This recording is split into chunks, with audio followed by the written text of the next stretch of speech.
When you're smiling, when you're smiling, when you're smiling, when you're smiling, and the whole world smiles with you. And when you're laughing, oh, you're laughing. When the sun comes shining through. When you're crying, you bring on the rain. Stop your sighing. Won't you be happy again? When you're smiling. 100 años de humor con Pere Aznar. And the world will smile with you. Bienvenido, bienvenida a 100 años de humor, el programa con proteína humorística que va salpicando, la emisión de la cadena SER, un programa que tiene varias utilidades. La primera de ellas es que algunos compañeros, sobre todo periodistas deportivos, tengan tiempo de hacer sus necesidades. Así es como funciona esto. Y luego otra es repasar 100 años de humor, porque no sé si os habéis enterado, pero la cadena SER cumple 100 años. Casi no se ha dicho. No se ha dicho casi, pero sí, en 1924 empezaron las emisiones de la cadena SER y desde prácticamente el inicio los cómicos y las cómicas empezamos a copar la antena y a decir nuestras tonterías.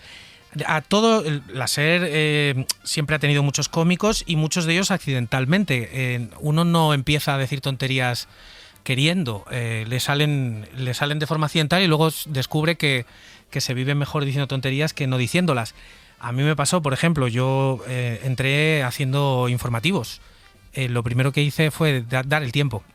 Tenía 17 años y me senté delante de un micrófono y me dieron paso para dar el tiempo. Me dijeron en cuanto al tiempo Pere Aznar y yo tenía que decir en cuanto al tiempo soplarán vientos flojos de poniente y dije soplarán vientos pojos de noviente, de los nervios. Y entonces la locutora de informativos le entró un ataque de risa gigantesco y se acabó el informativo ahí. Fue el primer informativo con canciones de la historia de la radiodifusión española. Y a partir de ese momento en la emisora se me conocía como el soflarán. Y entonces ya dije, pues creo que voy a tener que dedicarme a lo de decir tonterías. Y a partir de ese momento, que yo no formo parte de esos 100 años, más o menos nada, un 0,3%, pero yo creo que a muchos nos ha pasado, como creo que le ha pasado también a nuestro invitado de hoy, Andrés Buenafuente. ¿Qué tal? ¿Qué pasa? ¿Cómo estás? Hombre, no un inicio tan caótico, pero o a lo mejor sí, no me acuerdo. Pero tú no entraste en la radio como cómico. No, es verdad, entré como periodista deportivo. Flipa. Sí, flipas bastantes, porque en aquella época se decía, ahora ya no, el que vale y el que no para deportes. Claro. Era ¿Y tú? Yo lo llevaba muy a fuego eso en mi interior. Pero ya de entrada tuve la suerte de estar en una emisora muy bonita, muy libre, muy hippie, que se llamaba Radio Reus, se llama, donde me permitieron hacer todo lo que me dio la gana.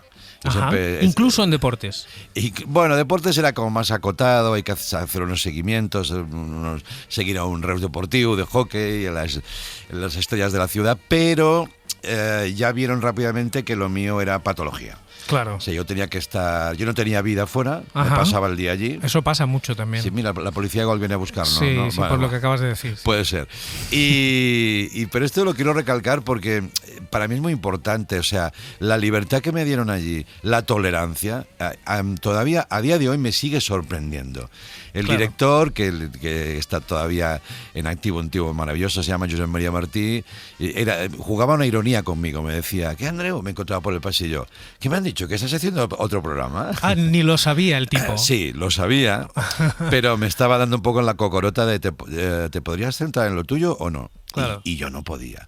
Y me dejaron. Y entonces ahí sí que al cabo de unos años pruebo algo de comedia y veo que me voy a quedar ahí a lo mejor, ¿no? Pero, ¿cuándo fue? ¿Recuerdas el primer momento? Porque claro, tú venías, me imagino, de una familia tradicional con gente graciosa. Es decir, tú ya tenías un poco consciencia de tu gracia. No mucho, ¿eh? No te creas. ¿Y en la radio no recuerdas un momento en el que dijeras, incluso haciendo deportes, que la gente dijera, ¡ay, qué cachondo el chaval este que sigue al Reus! Mira, no, yo sí que dentro de mi polivalencia cojonante, porque siempre decían, este chaval es un todoterreno. Polivalencia cojonante es el título de tu próximo libro. Exacto.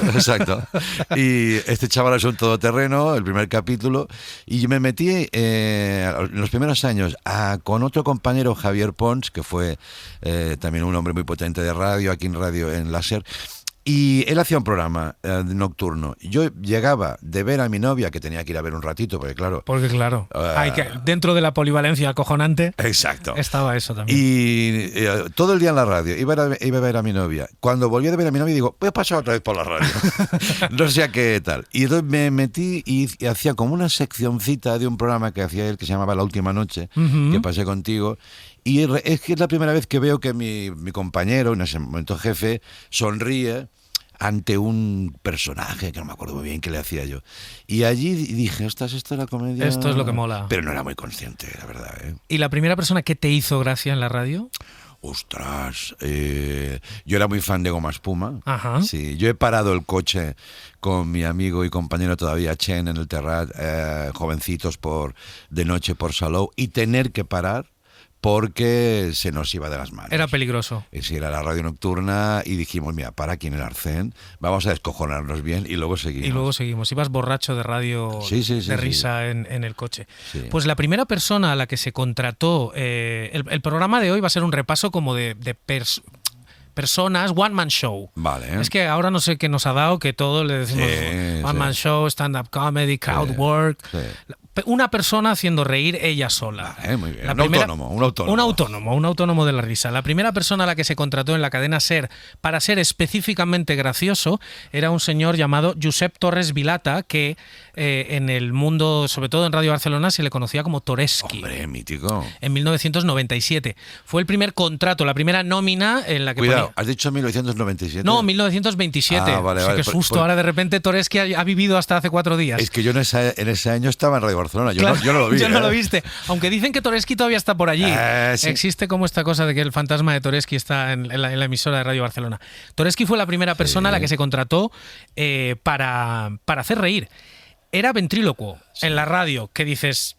Bueno, luego algunos hemos hecho de ventrílocos también. Con nuestras vocecitas y personajes. Pero él llevaba un muñeco, era un niño que se llamaba Miliu y sonaba... Esto que suena ahora va a sonar muy antiguo, pero tened en cuenta que es 1927. Tu no estudias. Miri, avui he arribat a casa a les 4 y me he ponido a estudiar a las 3. ¿Cómo es esto? He arribat a casa a las 4 y he dicho a la 1, a las 2 y a las 3. Iau, de nassos cap a la gramática. No, a propósito, ¿qué es la gramática? Un libro azul con muchas hojas, muy pesado y muy antipático. Eso eres tú. Muchas gracias, no hay de qué, ¿eh? Al meu oncle sap, ja li ha sortit un trabajo nocturno. ¿Qué hace? Mesitas de noche. Potser les farà de dia, sap, ¿eh? También me han dicho que en el Japón hay un banco de arena rodeado de un mar sin fondo. ¡Oh! ¡Qué peligroso debe ser un banco sin fondos hoy! Terrible, hijo. Terrible, hijo. Bueno. Bueno, es una comedia blanquita para todo el mundo. Sí. El tema de Toreski fue que era una auténtica estrella. Sí. Era una estrella para todos, para toda la familia, madres, padres, hijos sobre todo. Se escribían cartas a la emisora, la gente iba a buscar a Toreski, hacía espectáculos por todo Barcelona y le gustaba a todo el mundo. ¿Cómo ves esa comedia de 1927? ¿Podrías estar ahí en ese momento? Sí. Engominado, con traje. Un señor que me imagino venía del cabaret, del teatro. La radio era como una pista de aterrizaje para muchos profesionales del mundo de las variedades. Sí. Eso en Estados Unidos, en España también.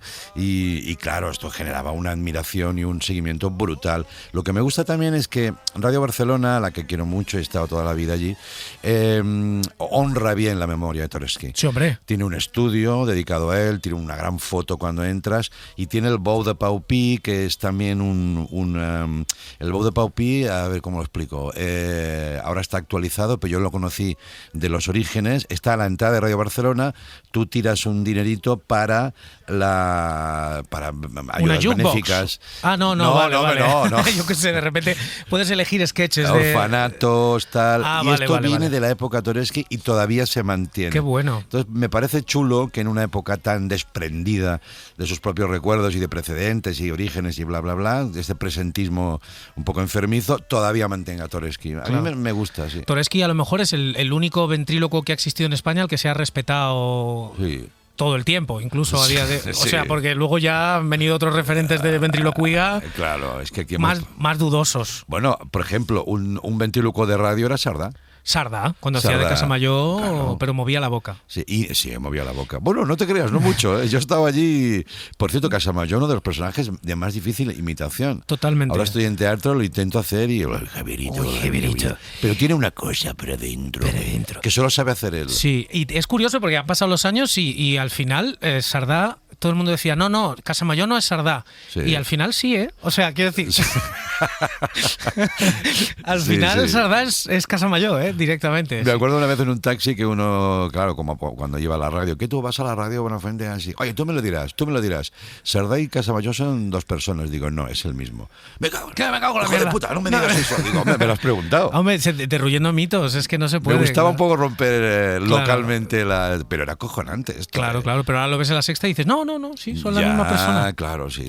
Son- La Sexta y con Ana Rosa Y Quintana. con Ana Rosa. La vida da muchas vueltas. La vida da muchísimas vueltas. Bueno, en el año 27 estaba Tureski, era como la estrella cómica de la emisión de la cadena SER. Sí. Luego pasó algo, una guerra civil, un señor bajito, y Bueno, sí. hubo unos años en los que se dejó de hacer comedia, Sí. porque no había ganas tampoco, claro. y tampoco había posibilidad. Y después de la guerra llega la posguerra y entonces aparece otro one-man show. Y tiene que venir de fuera. Un argentino llamado Pepe Iglesias, Sí. al que se conocía como El Zorro, que tenía esta sintonía.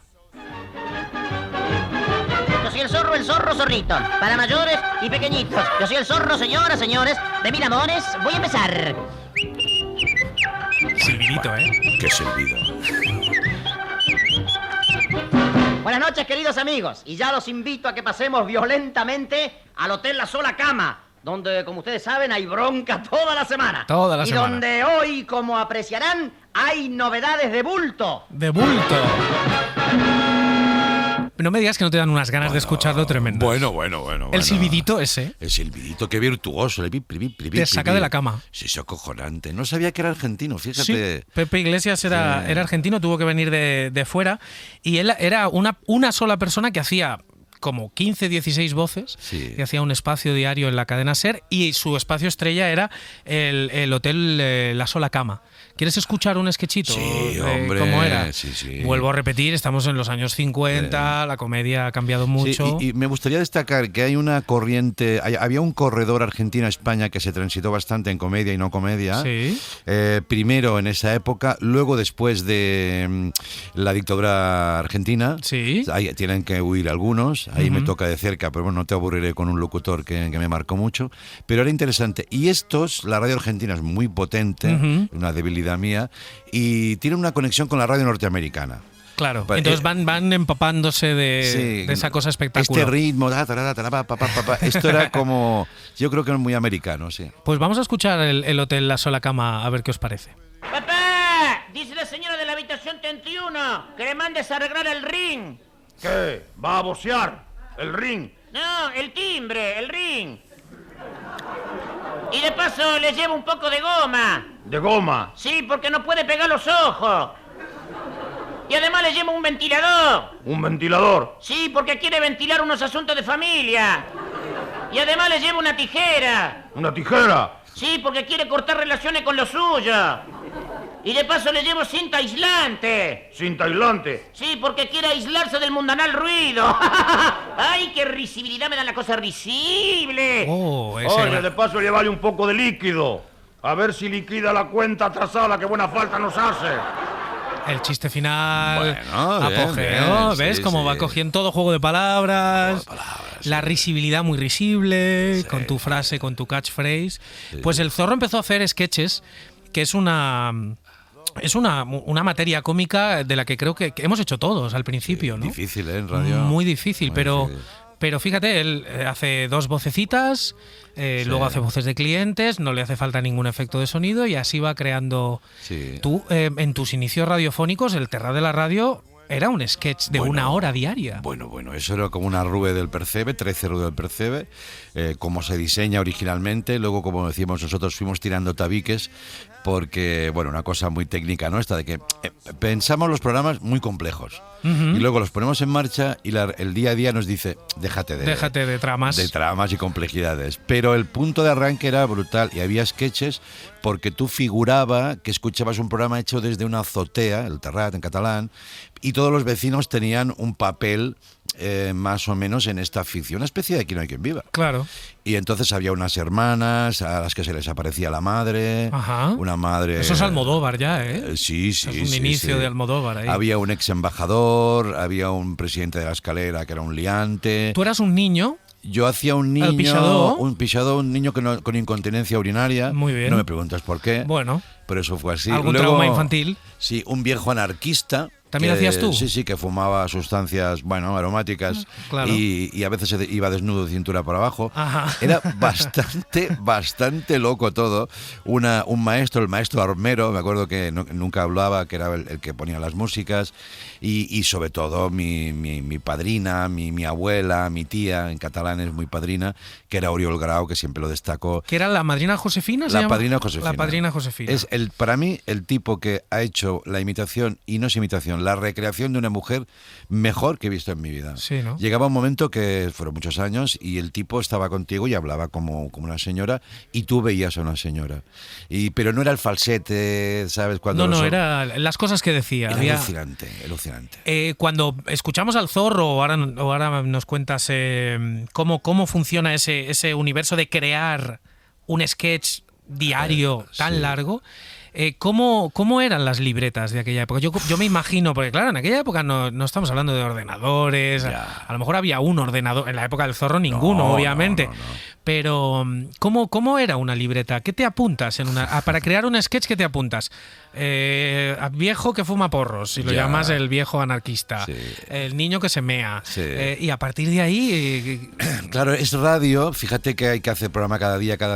Entonces llega un momento que los personajes prácticamente están decidiendo ellos. Ajá. No hay mucho tiempo para grandes reuniones de guión, sala de guionistas y tal. O sea, tú no sabes muy bien por dónde va a salir cada cosa. Bueno, algunas sí, algunas las ibas tú planteando y planificando. Teníamos guionistas muy buenos, Pep Bras, por ejemplo, un histórico del Terrat y de la radio todavía en activo, maravilloso. Y le íbamos pidiendo cosas, pero luego había que hacer el programa, había mucha improvisación. Ajá. Es decir, empieza el programa, si esto fuera el Terrat, tú eres el invitado, aquí estaría la padrina, yo te haría el niño, tal. Me recuerdo una cosa muy loca, que es que yo pedí un soundtrack permanente en antena grabado en una azotea de Barcelona. Para que hubiera aire, digamos. Sí, tú notabas No sé si te has dado cuenta, pero hemos dejado la ventana abierta para eso. Como homenaje, ¿no? Muchas gracias, gracias. Entonces, bueno, teníamos unos mimbres, unos personajes ya muy asimilados y había que caminar. Lo de tirar tabiques, poco a poco el día a día nos dice, chicos, no da tiempo a grabar tantas cosas. No. Venga, nos comía la vida y van cayendo secciones de manera que era un continuo, ¿no? El programa era un continuo. Una cosa enlazaba con la otra. Sí, de vez en cuando nos dábamos el capricho de, venga, vamos a hacer ahora la casa del embajador. Íbamos una tarde, pero claro, esto va a quedar muy mal porque la gente igual piensa una épica de guión brutal. Y no. Nos subíamos con un disco de efectos, unos cuantos CDs y mi capacidad, eso sí que mal me está decirlo, tengo una capacidad de pensar mierdas continuamente. Claro, por eso te preguntaba por las libretas. Sí, porque yo era la libreta. Ya a día de hoy, Sí. ya eres de los que coges un boli. Y ahora me sabe mal, mira, toma este folio. Sí, que está vacío. tengo el boli pero no tengo papel. Pues no, ahí lo tienes. Pero no puedo.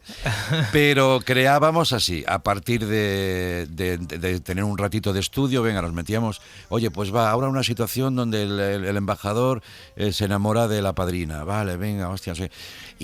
Pero loco, mira, los técnicos nos decían, recuerdo uno que concretamente que dimitió. ¿En serio? Dimitió, dice, yo no puedo trabajar así. Queda media hora para el programa, estáis aquí partiéndose el pecho y hay que grabar 2 sketches. Yo no lo puedo procesar. Y dijimos, te entiendo, pero ¿qué vamos a hacer? A ver, pon el disco, el corte 4. No, pon el 5. Así se trabajaba, ¿no? Claro. Y claro, entiendo que o estabas metido en el ajo, imbuido de ese mundo muy teatral, de impro, o una persona un poco externa decía, no, y se iban, ¿eh? Claro, porque además estamos hablando, en el caso de aquel primer programa del universo Buenafuente, el Terrat, sí. Estamos hablando de que viene de una radio mucho más estructurada, como pasaba en el caso del Zorro, ¿no? Que estamos hablando de los años 40-50, donde imagínate cómo era todo, y llegaba este señor con vocecitas y todo eso, y era una locura. Pero al final, la razón por la que lo haces lo explicaba el mismo Pepe Iglesias en el A Vivir, con Concha García Campoy, y se lo explicaba así, mira por qué lo hacía. Usted llegó en la posguerra y era una sociedad un poco traumatizada, y usted fue el bálsamo, fue usted la alegría de la huerta, ¿no? Sí, yo tengo una carta que no sé si la conservo por ahí, no sé, hace mucho que no la veo, no sé, se me habrá perdido, pobre cartita, la quería tanto, decía: gracias, querido artista argentino, por habernos venido a alegrar el hambre. Me pusieron, y entonces eso me causó una pena tan profunda, ante la alegría que tenía, me causó una pena profunda venir a alegrar el hambre. ¿Qué te parece? Venir a alegrar el hambre, ¿eh? Sí, el poder no sanador, pero sí casi paliativo de la radio, ¿no? Era una época muy de mierda, ¿eh? Muy de mierda. De la radio y esa frase que no sé en qué momento la dijiste por primera vez, pero ya se ha convertido casi en tu eslogan, que está por todas partes, la de la camiseta, la del libro, macho. Reír es la única salida. No es la única, pero es una importante, es una puerta importante. Gorda, sí. Sí, es muy bonito. Y el vínculo que creamos los comediantes con el público que nos ha seguido durante los años en la radio es brutal. Mira, no pasa un mes que no me encuentre alguien por la calle. El otro día en Barcelona, antes de ayer me pasó. Uno me para, me dice: oye, yo soy oyente del Terrat, ¿eh? Y esto les da un marchamo. Del Terrat. Sí. Yo estaba en los 90 al otro lado escuchando. Entonces yo a esa persona la abrazaría, tío. Digo, claro. Digo, mi esposo, y dice él: ¿me puedo hacer una foto? Digo, una foto no, nos vamos a abrazar. Nos vamos a hacer un óleo. Pero la cara y la expresión de esa persona diciendo: tío, tú estás en mi cabeza. Claro. En mi corazón, porque durante muchos años, cada día, mediodía, tal. Y fíjate que era una época sin internet, muy presencial. Claro. La gente se grababa en cassette. Sí, grababa en casetes, pero era muy chulo. Y ya para acabar la cosa épica te diré, suelo decir últimamente que en la carrera de un creativo, audiovisual, bla, bla, bla, creo que en general tendrías suerte si tienes una buena idea. Solo una. Esto es un poco charlate. Perdón. Tendrás suerte si tienes una buena idea. Mi buena idea es el Terrat. Y luego todo ha sido expansión, continuidad. Sí, la tele no se nos dio mal, pero mi gran idea es el Terrat. Y la gente dice: no, bueno, falsa modestia. Digo, no, dejaros de mierdas. Yo sé que exactamente pasó eso. Y eso me dio alas, pie, motivos, trampolín. Pero mi gran idea es el Terrat, que le hicimos un montón de gente, ¿sí? Sí. Y en la radio, claro. Claro. Una de las cosas que me llama mucho la atención de hacer comedia en radio es la dichosa preguntita, ¿no? De si se puede hacer comedia de todo, si cuando haces un programa diario la actualidad te va comiendo, si quieres que te escuche toda la familia, qué es lo que tienes que hacer, qué es lo que no tienes que hacer, lo que tienes que decir, lo que no tienes que decir. El señor que hemos escuchado, el Zorro, que estaba en los años 40-50, al otro lado había muchas familias, pero también había un señor bajito con un solo testículo escuchando. Claro. Me llama mucho la atención esta entrevista que hemos encontrado, que le hacían en el A Vivir hace ya muchos años al Zorro, y le preguntaban directamente si Franco se ponía en contacto con ellos para ver qué se decía o qué no se decía en ese hotel de la sola cama. Escucha. Y en aquella época en la que estuviste en España, ¿nunca tuviste problema de tipo político? No, ¿te llamaron la atención? Jamás. Esto siempre lo dije y siempre lo repito. Nunca, jamás en la vida nadie me dijo a mí: oye, habla de Franco y di... Que jamás. En la vida de Dios mentiría acá como un beduino. Si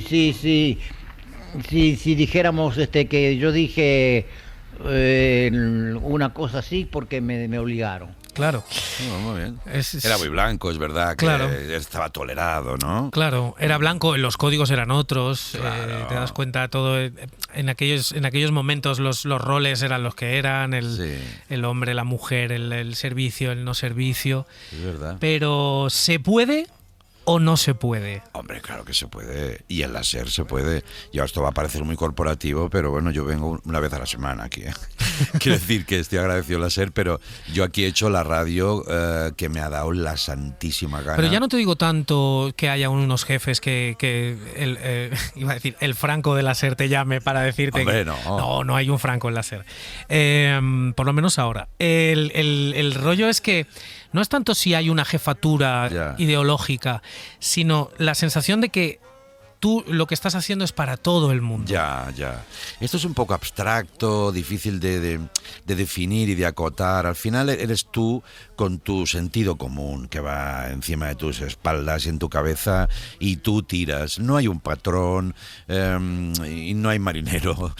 Quiero decir, hicimos lo que nos dio la gana, como ahora, por ejemplo, que en Nadie Sabe Nada, que alguien dirá, hombre, es que no se mete en temas de actualidad. Pues bendita decisión la que se tomó, que yo cuestioné en algún momento, porque claro, estaba con los programas diarios y tal, y Berto, que fue Imut Elevan, dijo, aquí no entra una actualidad. En la vida. Y tú podrías decir, hombre, son blancos para toda la familia, porque vino así.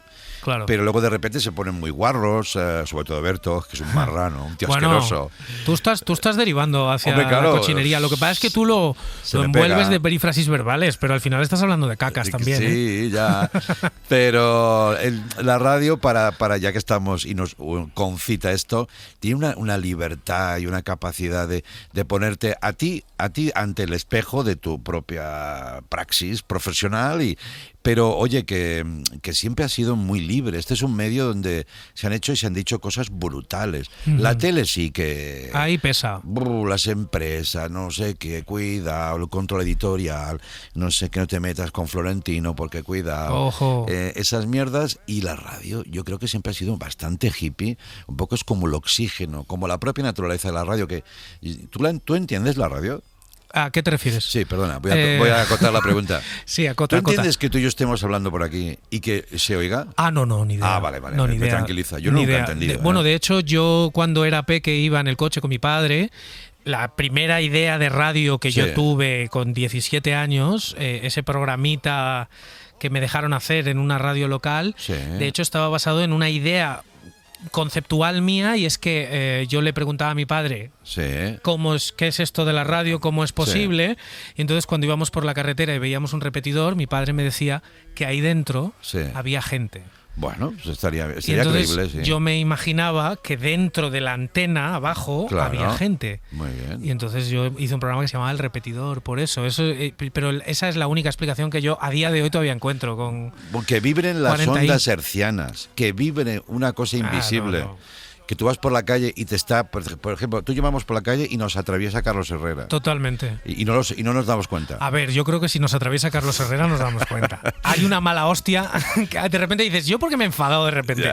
Y es porque te ha atravesado Carlos Herrera. Pero ese principio mágico, porque no deja de ser mágico, de tú y yo estamos aquí, pum, y sale, y hay una persona en su casa, ahora con nuevas tecnologías, mira, el transistor ya no, pero bueno, mejor me lo pones en su móvil, y dices, ¿esto qué demonios es? ¿Dónde viene esto? ¿Qué locura es esta? Pues ¿qué magia? Eso marca mucho el propio género, es decir, aquí es como que yo no pienso mucho a quién va a escuchar. No lo piensas nunca, ¿eh? Yo estoy hablando para ti ahora. Claro. Y a veces ni siquiera para nadie. Y cuando viene público, que yo viví la entrada, el retorno del público a la radio. Cuando yo entré a la radio, allí no venía nadie. Que a mí me gustaba un poquito también. Claro. Decir, porque hacía mis personajes. Luego de repente, no, vamos a recuperar la radio espectáculo. Y yo, me daba vergüenza hacer algunos personajes. No sé, se rompía un código, que es tú y yo aquí encerrados y fuera no sabemos. Claro. Y esto te da una libertad creativa que es brutal, que a mí me ha marcado un huevo. Luego la tele tuve que reaprender un montón de cosas, que era salir y gente delante. ¿Y qué haces con las manos? ¿Y qué haces con las manos? Y había que afeitarse. Yo lo pasé mal, ¿no? Y como decía Fernando Fernández, a mí no me gusta que me miren cuando trabajo, ¿no? Y entonces estaban mirando. Bueno, pero, insisto, eso sí que es la radio y explica muchas cosas, libertades, transgresión, tal, y esta cosa inmortal que nos va a sobrevivir a todos. Pues fíjate, ahora me gusta porque casi parece que estamos conectadas por las ondas hercianas, porque lo que viene cronológicamente después del Zorro es otro one-man show que no mucha gente sabe que estuvo en la cadena SER haciendo un programa diario que era Gila. Hombre. Gila hacía un monólogo diario en la cadena SER. Sí. Uno de esos monólogos que luego, algunos inéditos, que luego hemos visto en televisión, pero que él probaba su material delante de los micrófonos de la SER. Y lo hacía sin público, sin nada. Muy bien. Él solo llegaba a un estudio, grababa un texto y lo chutaba en antena. Y así es como empezó Gila con esto que ahora hacemos todos, que son los monólogos. Fíjate, un trocito de un monólogo que hacía Gila en la SER allá por el 55. Dígame, la Belcutter Company Corporation, Belcutter Company Corporation, que si es la fábrica de autos bajitos, el funcional, el coche funcional. Sí, que quería yo comprarme un coche. ¿El que hacen ustedes tiene motor o hay que hacer el ruido con la boca? O sea, tiene su motor y todo, ¿no? Sí. ¿De cuántos caballos? Un perro. ¿Pero qué lleva, gasolina o piltrafas? Ya, gasolina. ¿Y el freno qué tal es? El freno. Sí, es hidráulico. Ah, o sea, un agujero y el tacón, ¿no? ¿Y cuántas marchas tiene? Sí, la pa'lante, sí. ¿Y marcha atrás? Anda, y si yo voy a Valladolid y me paso, ¿qué? No, o me compro dos, uno para ir y otro para volver. Ahí está. Era buenísimo, y que no era muy bueno. Él solo, porque esto que suena, todo el mundo piensa en Gila y piensa en la tele. Pero Gila empezó haciendo esto en la radio. Y yo tengo la teoría de que esta cosa de la llamada telefónica se la inventa él para en la radio poder generar un código distinto y no ser solo hablando al oyente, sino hablando con otra persona imaginaria. Claro, porque en realidad no está hablando al oyente, está hablando con alguien en un teléfono o en un... Está escenificando algo que podía ser teatro, luego fue teatro y claro. Sí, curioso, sí, es verdad. Y luego tú eres el oyente. Era una época en que la radio, como siempre te decía antes, era muy pista de aterrizaje de buenos cómicos y profesionales de las variedades. En Cataluña estaba Joan Capri, una debilidad mía personal, que los que nos escuchen allí lo sabrán, en Barcelona, y también iba a la radio a hacer un monólogo. Sí. Claro. Allí hacía otro registro, ¿no? Era un tipo que siempre cabreado, el catalán preñat, que dicen, el catalán cabreado. Pero no era esto que hacemos de querido oyente, ¿cómo estás? No. Me dirijo a ti, que estás en Era casa. un desahogo suyo. Un desahogo, exacto. Un auténtico desahogo. Claro, este señor hacía monólogos, Capri, Gila. Fíjate, desde los años 60 se sentaba delante de un micro diariamente, hacía un texto. Y hoy en día tú miras las redes sociales, todos los cómicos suben un trocito, cada uno intenta ser más original que el otro, subtitulan el vídeo, todas estas cosas. Tú has hecho miles de monólogos, ¿queda algo por decir? Sí, siempre hay hay algo que versionar. Porque claro, es un poco desalentador pensar, está todo dicho. Claro. Que sería el último monólogo, un buen título para... Está todo dicho. Para el último espectáculo. Todo es de segunda mano. Sí. En realidad, cuando tú y yo empezamos, yo soy mayor que tú, ya estaba todo dicho. Claro. Entonces no hacemos otra cosa que readaptar, dar nuestra versión, introducir matices personales y al final filtrar eso ya dicho por ti. Tú eres el filtro del café y entonces da un aroma, dices, pues mira, esto es Aznar, esto es Peraznar, esto es un poco Buenafuente. No, hay que reconciliarse con eso, porque si no te lo dejas. Claro. ¿Sabes? Yo a veces me pasa y digo, hostia, y esto ahora estoy explicando mi cotidianidad, la gente se está meando, pero si la gente ya ha hablado de sus hijos 40 millones de veces. Pero no de los tuyos. Exacto, ¿no? Y que no se les ocurra. De mi hija solo hablo yo. Claro. Pues fíjate que el propio Gila ya en aquellos años se sentía confuso, porque él en esa especie de conexión hispano-argentina, sabes que él se fue, volvió. Un ídolo, ¿eh? Sí, en Argentina tenía un programa de 5 horas diarias, hacía mucha radio allí. Este tío, perdona, llenaba estadios de 100.000 personas. Eso me lo dijo una vez antes de un show en el Maresma, muy tranquilito, allí en una silla. Digo, ¿está nervioso, Miguel? Dice, bueno, no mucho.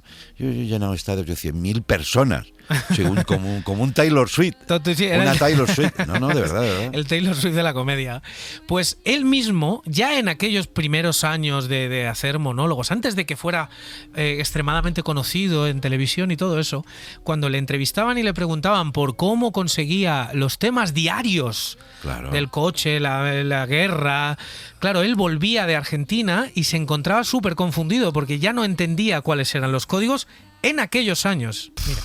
Gila de vez en cuando marcha a Argentina, está una temporada, vuelve a España, se vuelve a marchar y ahora está en España. Vamos a ver, Miguel, ¿cómo te encuentras aquí? Bueno, muy bien, pero siempre un poco desconcertado, ¿no? Porque como vengo muy de tarde en tarde, encuentro unos cambios muy notables en la gente, en las cosas, en las costumbres. Y de alguna manera me estoy como aquella lombriz que se metió en un plato de fideos creyendo que era una orgía. Estoy bastante desconcertado. Es desconcertante, es como... Sí. Pero se puede aplicar a hoy perfectamente. Sí, claro, estamos aquí para contar la vida, pero la vida va más rápido que nosotros. Total. Y entonces siempre está ese punto de equilibrio, ¿no? De, bueno, está bien a veces mostrarte superado, es que no entiendo esto. Y la gente, ay, es verdad, me identifico contigo, porque también relajémonos. Contar la vida a tiempo real no se puede. No se puede. La radio lo intenta, ¿eh? Que sería eso, pero para eso tiene muchos locutores, muchas horas, muchos programas. Está bien que la vida te supere un poquito, tú te sientes al margen y digas, yo por ejemplo ahora en teatro que estoy contando, la no me sale la palabra. TikTokización. Gracias. De nada. No me sale ni en el escenario. Pues si quieres voy. Y la gente se mea. Sería increíble. Para decir esta palabra, Pérez Aznar, y salgo y digo, TikTokización. Gracias. Hostia, pues te lo agradecería mucho. Y me voy. Pues el otro día me quedé... cuento la TikTokización. TikTokización. Eso de la verdad, de la realidad actual. Y la gente dice, sí, es verdad, es verdad. Digo, todo se recorta, estamos recortando todo. Y ahora te cuelo un trozo de monólogo, ¿eh? Dale. No, pero me parece interesante porque es ese cómico ya de una cierta edad que dice, ¿qué está pasando? Que ahora todo hay que cortarlo, recortarlo. Hacemos radio, vienen, nos graban para tener un corte. Y subtitularlo. Digo, ¿qué pasa con el relato, el clima, la atmósfera, la intimidad chula de la radio? Entonces cuento que una chica por la calle me dice, te sigo en TikTok. Y digo, sí, muy bien. Digo, ¿tú sabes que el programa dura 60 minutos? Porque, claro, TikTok es el imperio de lo rápido y lo inmediato, y el minuto y ya. Y entonces le empieza a temblar la mejilla y un poco el ojo. Y le digo, sí, te hago un programa que dura 60.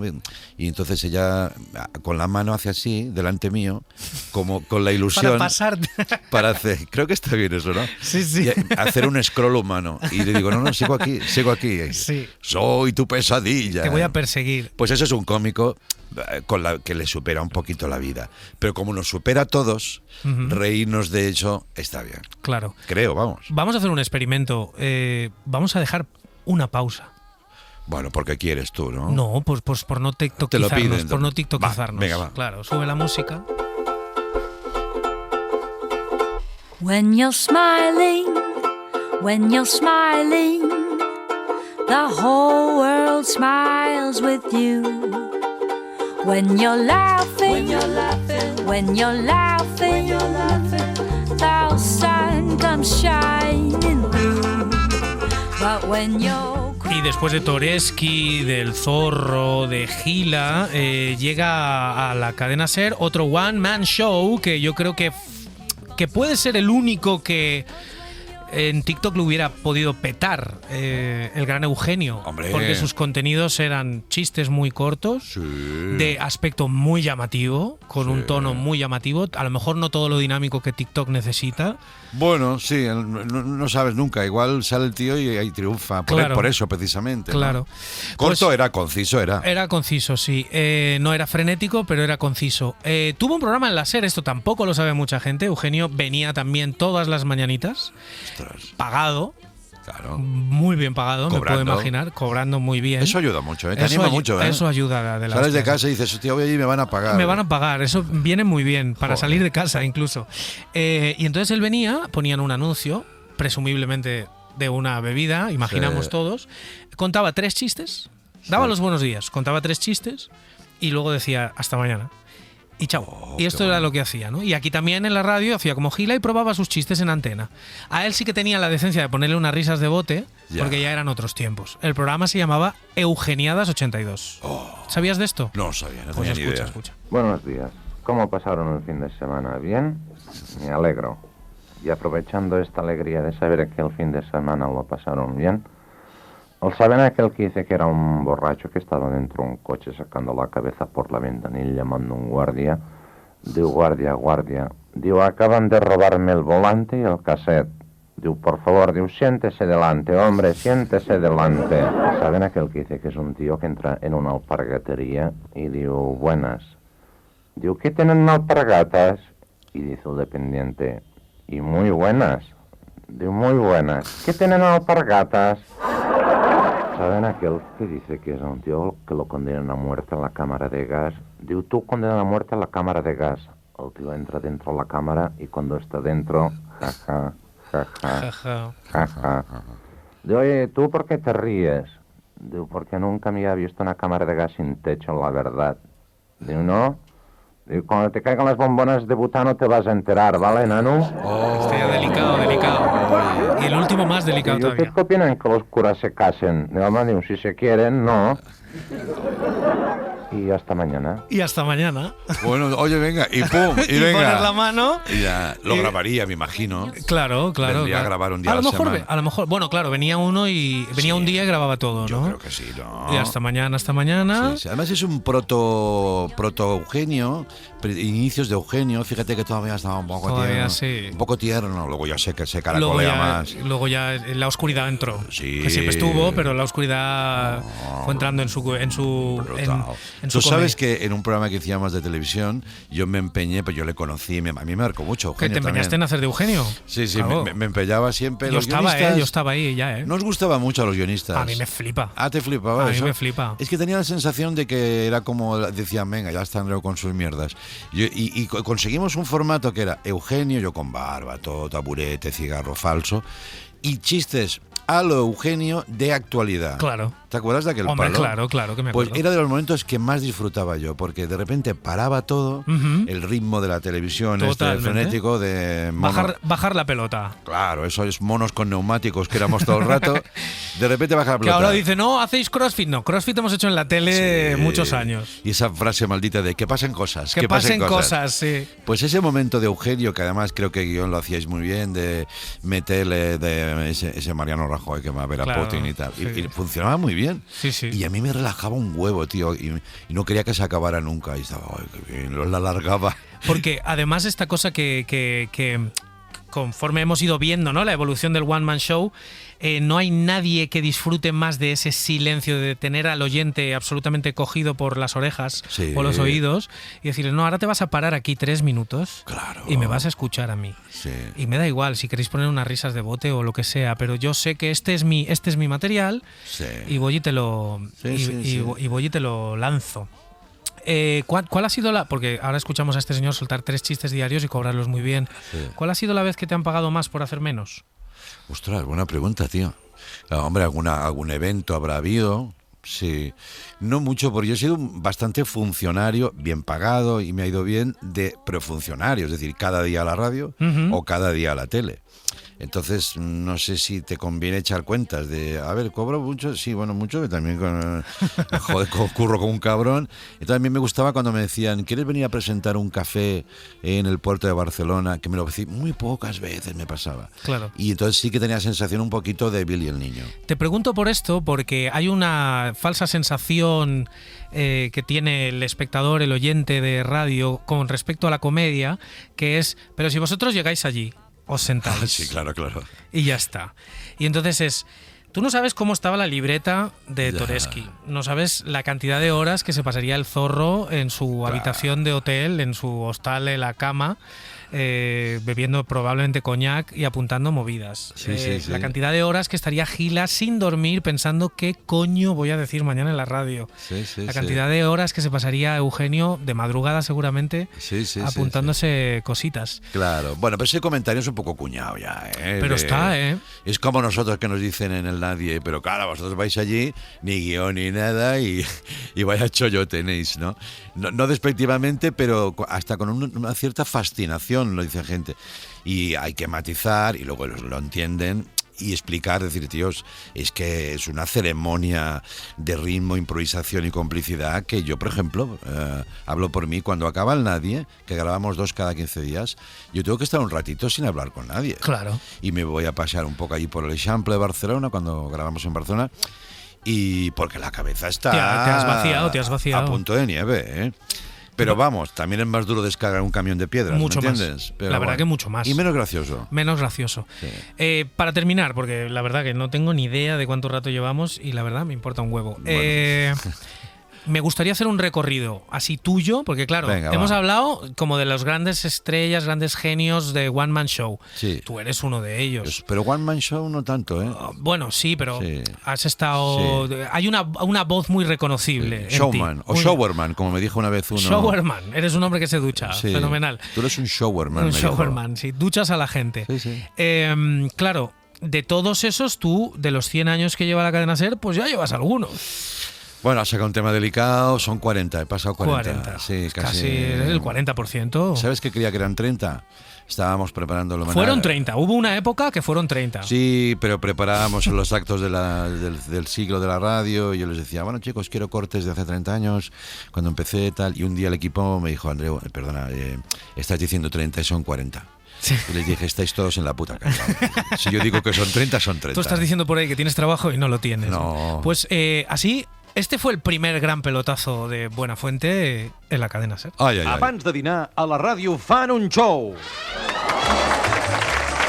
¿Ves? De la tierra de Radio Barcelona, no, que está situado en la calle Castell. Te lo digo con todo mi corazón, corazoncito, corazón, corazón, corazón. Gràcies, Bernardo. Una comunitat de veïns s'enfila sense vergonya fins a les altures per aprendre vermut, rebre els convidats, posar el nas allà on no els criden i connectar amb la ciutat dels prodigis. I de tot això en fan un espectacle. ¿Qué te parece? Muy bien, me gusta porque hago como de voz en off contando lo mío. Exacto. Esa cosa majestática, ¿no? Estos cogen y hacen tal. Pues sí, muy bonito, esa locura de subir un grado todo. ¿Sabes de dónde pillé un poquito la idea? ¿De dónde? De un viaje a Estados Unidos. Hombre, claro. Esto no sé si lo he contado, pues sí, lo he contado todo.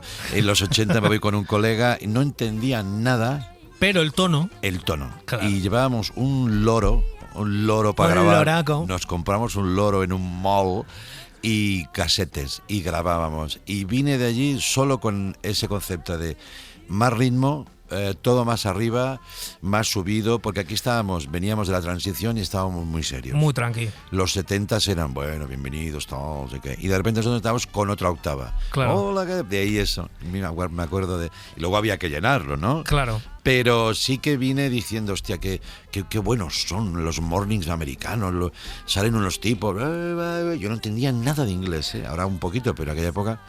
Pero mamó eso. De aquel ritmo frenético, lleno de contenido, con una octava por arriba, sí. En 40 años has Sí. pasado a algo crudo, poco producido, completamente improvisado y sin guión. Dice, ¿sabéis esas canciones de soldados en que uno dice una frase y toda la tropa la repite como cantando? Rollo, de la mili, me han echado.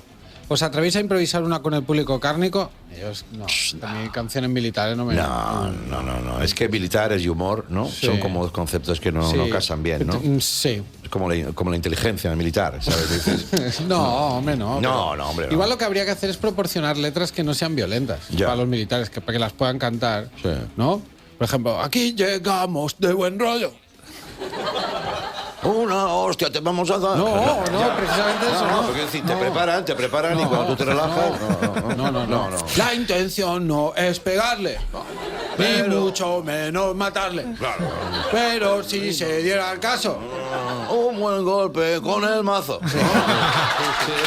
Bueno, la improvisación, ¿Qué la imperfección de la improvisación. No, Pero tío. fíjate, ese es tu camino.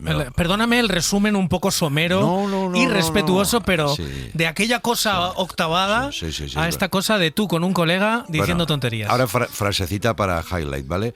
Has tenido que trabajar 40 años para hacer esto. ¡Guau! No, pero es muy relamida, pero es verdad. Este programa no se podría haber hecho hace 30 años o 20 años. Claro. No sabría cómo hacerlo. De verdad, que no sabría cómo empezar ni cómo atacar, pero la pachorra justificada por la reacción del público que nos invade cuando empezamos a hacer el nadie, y bueno, sobre todo la complicidad con el compañero, es estar en un alambre, pero en realidad abajo hay un palmo, ¿sabes? Claro. ¿Sabes cuando estos que entrenan en los parques Sí, y sí. si te caes no pasa nada? Hay alambre y equilibrio, no pasa nada y es muy divertido. Pero Tío. Y no hay vuelta atrás. Exacto. Eso es lo que te quería decir. Pero fíjate que el alambre ese te lo han dado esos 40 años. Sí, me la han dado. Me acuerdo un directivo. Sobre todo porque le has quitado importancia, es decir, sabes que tampoco pasa nada. No pasa nada, el público celebra el fallo, como me dijo un seguidor, habéis hecho del error virtud. Y digo, guay, tío, me voy a hacer una camiseta también.